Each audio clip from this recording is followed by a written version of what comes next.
చేయాలి, పట్టణాన్ని తిరిగి కట్టాలి, పడిపోయిన పట్టణాన్ని మరలా నేను లేవనెత్తాలి, నేను దేవుని కొరకు ఆ పడిపోయిన పట్టణం కొరకు ఏదైనా చెయ్యాలని ఒక దృక్పథంతో రాజు దగ్గర నిలబడ్డాడు. అంటే హృదయం అంతా దేవుని గూర్చిన ఆలోచనలతో నిండుకుని ఉంది.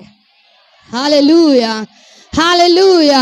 ఈ వాక్యం వింటున్న ప్రియమైన సహోదరి సహోదరుడా, దేవుడు నీతో సూటిగా మాట్లాడుతున్న మాట, నీ హృదయం అనే గిన్నె దేనితో నింపబడి ఉంది? నీ హృదయం అనే గిన్నె ఒకవేళ లోక కార్యాలతో నింపబడి ఉందా, పాపపు కార్యాలతో నింపబడి ఉందా, లేదా అన్యాయపు కార్యాలతో నింపబడి ఉందా, అక్రమాలతో నింపబడి ఉందో నాకు తెలియదు, కానీ నెహెమ్యా యొక్క హృదయము దేవుని సన్నిధిలో ఎలా ఉంది అంటే దేవుని కొరకు ఏదో ఒకటి చెయ్యాలి అన్న ఒక దృక్పథంతో నిలబడ్డాడు. హల్లెలూయా, హల్లెలూయా.